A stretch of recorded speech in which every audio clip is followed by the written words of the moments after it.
जय जगन्नाथ सांग मैंने तो आज आम कि ओडिशा पुलिस एसआई पाई ओडिया ग्रामर क्वेश्चन डिस्कसन करवा बहुत बहुत इंपोर्टाट रही तो जिते सारा क्वेश्चन अच्छे आपण मैंने निजे ट्राए करेंगे तार आंसर देवाई जदि वीडियो पसंद आसो शेष निहाती गोटे लाइक करेंगे चैनल नुआ थिले एबे ही सब्सक्राइब करके रखिदेवे जहाँफल जहाँ अपडेट मुझे शेयर करी सर्वप्रथमे आपण पाखे पहुँची पार। तो देखो प्रथम क्वेश्चन आम रही निम्नलिखित शब्द मान केउटी मौलिक शब्द नुहे चारिटा ऑप्शन दे पानी वैज्ञानिक पत्र भात चारिटा ऑप्शन भितर जब देखा एम भितर मौलिक शब्द किए नुहे तो ये वैज्ञानिक हूँ गोटे मौलिक शब्द नुहे तो बुझीपारे समस्ते पानी हूँ मौलिक शब्द पत्र भात एरा सब मौलिक शब्द किंतु वैज्ञानिकटा गोटे मौलिक शब्द नुहे। तापर देखिए 2 नंबर क्वेश्चन 2 नंबर देखिए जो सांस्कृतिक शब्द गुड़िक ओडिया भाषा रे अविकल व्यवहृत हुए ताकू कौन कहती आपण मैंने जानते आम बहुत सारा जोटा कि शब्द अच्छी वार्ड अच्छी जोटा कि संस्कृत शब्द को आम ओडिया भाव में व्यवहार करता से संस्कृत शब्द जो रही है ओडिया भाषा अविकल व्यवहार हुए ताकू कौन कहुए बोली पचार तद्भव तत्सम देशज ना वैदेशिक जदि 2 नंबर देखा आम तत्सम कहुए संस्कृत जोटा आम ओडिया भाषा में अविकल भाव व्यवहार करा तत्सम कहुए बुझीपारे समस्ते। तापर आसला आमर 3 नंबर क्वेश्चन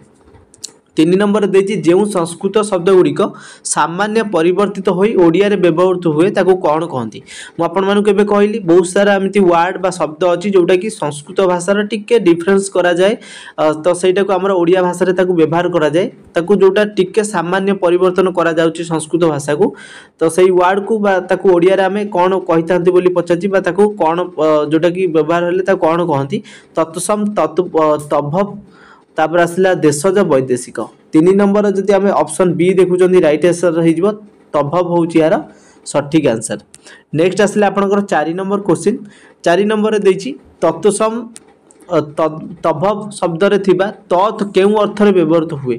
तत्सम तद्भव एथिरे जो तत् व्यवहार होउची ता केउ अर्थ रे पचाची भगवान ईश्वर सद संस्कृत तो 4 नंबर ऑप्शन डी हो कहीं आपण मैंने जानी संस्कृत भाषा आम जो व्यवहार कर अविकल किछिटा सामान्य परिवर्तन करके संस्कृत को ओडिया रे व्यवहार कर तत् को कौन कहुए ना संस्कृत कहुए। नेक्स्ट क्वेश्चन आसला आमर 5 नंबर जो शब्द गुड़िक लोक मान मुहर आपे आपे बाहरी आसता है ताकू कौन कहती देखो आमर आपे आपे किछिटा वार्ड मुहर बाहरी आसता है ताकू आम कौन कही था तत्सम तद्भव देशज ना वैदेशिक 5 नंबर ऑप्शन जदि देखिबा आमर डी हो राइट आंसर जोटा को आम वैदेशिक कही था। नेक्स्ट आसला 6 नंबर क्वेश्चन 6 नंबर देछि निम्नोक्त शब्द मान भितर कृदंत एमान जो 4टा ऑप्शन देछि भागिनेय दाढ़िया भोजन पाटरा एमान भितर शब्द मान भितर कृदंत शब्द कोटा तो 6 नंबर ऑप्शन सी हो भोजन भोजन हूँ गोटे कौन ना कृदंत शब्द। तापर आसला आमर 7 नंबर क्वेश्चन ओडिया भाषार प्रकृत मौलिकता केउं प्रकार शब्द रे थाए तो देखो ओडिया भाषार प्रकृत मौलिकता आमर जदि देखिबा केउं प्रकार शब्द रे थाए तम तद्भव देशज ना वैदेशिक 7 नंबर ऑप्शन सी हो देशज आमर जो प्रकार शब्द रे आमर भाषार प्रकृत मौलिकता लुचि रही है। तापर आसला आमर 8 नंबर क्वेश्चन केउंटी वैदेशिक शब्द देछि आवास उआस टेबुल भात या भर आपण मैंने आराम से देखिए जानीपारे तो टेबुलटा हूँ गोटे वैदेशिक जोटा कि आमर टेबुल को आमर चौकी कहुए आपण मैंने जानते ओडिया रे तो टेबुलटा हूँ आवास उआस भात एगुड़ा सब आमर नॉर्मल शब्द जदि कहबा तो टेबुलटा हूँ कौन ना वैदेशिक शब्द जोटा कि विदेश आसी। तापर आसला आम 9 नंबर क्वेश्चन निम्नलिखित वैदेशिक शब्द मान केउंटी पारसी भाषा आसी आम भाषा रे चलुची देखो निम्नलिखित वैदेशिक शब्द मान पारसी भाषा आसिक आम भाषा कौटा चलुची कामिज आईना गालिष्ट टाजन तो 9 नंबर आम ऑप्शन ए हो सठिक आंसर जोटा कि कामिज। तापर नेक्स्ट क्वेश्चन देखिबा 10 नंबर केउ शब्दटी अन्य 3टी ठारू पृथक चिन्ह तो 10 नंबर देछि केउ शब्दटी अन्य 3टी ठारू पृथक तो खाद्य खोदन वृक्ष गिना रही 4टा भितर आमर 3टा शब्द सेम सामान रहिबो गोटे आंक भितर अलगा तो आंक भितर पृथक जदि देखिबा खाद्य खोदन वृक्ष गिना तो 10 नंबर ऑप्शन डी हो गिनाटा हूँ गोटे जोटा कि पृथक शब्द रोचे खाद्य खोदन वृक्ष एगुड़ा सब गोटे टाइप गिनाटा हूँ गोटे डिफरेंट टाइप तापर आसला आपनकर 11 नंबर काठ पत्थर तालपत्र कागज आदिर चिक्कण पृष्ठ ध्वनि लेखा होइतिबारु ताको कोन कुआ जाय तो आपण माने समस्त जानिथिबे चिक्कण पृष्ठ जोटा लेखा जाउची ताको हमर लिपि बोली कुआ जाय ऑप्शन 1 हे गेला राइट आंसर बा ए हे गेला राइट आंसर तापर आसला हमर 12 नंबर क्वेश्चन ध्वनि को एक निर्दिष्ट आकार दउथुबारु ताको कोन कहंती देखंतु ध्वनि को एक निर्दिष्ट आकार दिया जाय ताको आमे कोन कहिथांती ताको आमे वर्ण कहिथांती काहेकि ना आमे जेतेबेले कथा होचंती जो साउंड हमर बाहरुची ताको आमे जदी लेखुचंती शब्द आकार रे ताको गोटे वर्ण टाइप रो आमे ताको कोन आकृति दउचंती बा निर्दिष्ट गोटे आकार देके आमे जानुचंती ध्वनि को हमर वर्ण रो निर्दिष्ट आकार देथांती तापर आसला हमर 13 नंबर क्वेश्चन ध्वनि को दीर्घकाल स्थायी रूप देउथुबारु ताको कोन कुआ जाय देखो ध्वनि को दीर्घकाल स्थायी रूप देउथुबारु ताको हमर कोन कुआ जाय ना अक्षर कुआ जाय ऑप्शन सी हे गेला राइट आंसर नेक्स्ट क्वेश्चन देखियो 14 नंबर स्वर ध्वनि काहाकू कहंती तो आपण माने ए क्वेश्चन रो आंसर निहाती भाव जानिथिबे केना दशम रे आपण माने ग्रामर पढी के आसीचंती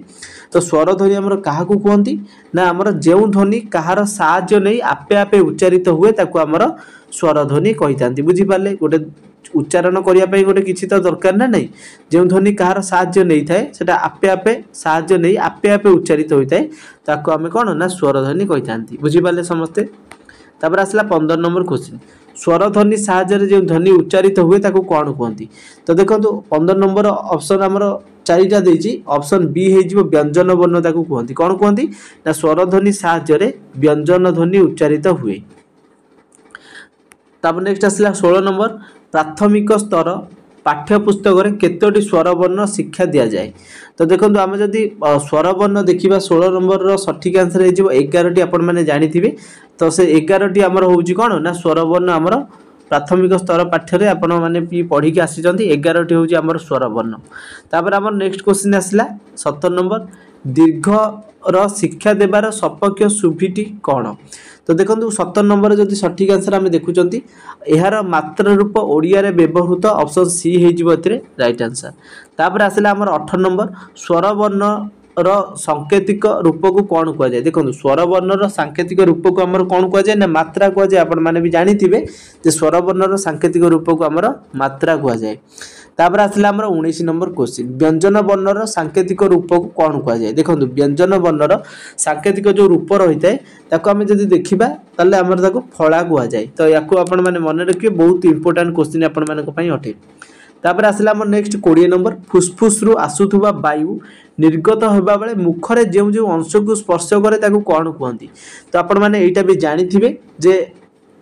ताको कथन अंग कुआ जाय स्पर्श करे जेतेबेले हमर फुसफुस रु आसुथुवा वायुटा मुखर जेउ जो अंश को सब स्पर्श करथाय ताको कथन अंग कुआ जाय बुझी पाले समस्ते तो एति कि जो 20 टा क्वेश्चन मु डिस्कशन करैली एटा बहुत इंपोर्टेंट रहइबो जदी मने न रहउची आपण माने आउ थरे वीडियो को स्किप करके बैक को देखि नियंतु तो जदी वीडियो आज रे पसंद आस्तिबो लाइक शेयर सब्सक्राइब करी जणैबे जहा भी मतामत आपन को रहइबो आ चैनल ले नुवा थिले एबे सब्सक्राइब करनेबे आ जदी पीडीएफ डाउनलोड करिया पई चाहउचंती टेलीग्राम रो लिंक मु डिस्क्रिप्शन में प्रोवाइड कर देछि तो पीडीएफ टी आपण मान टेलीग्राम रो डाउनलोड करि परिबे थैंक्स फॉर वाचिंग।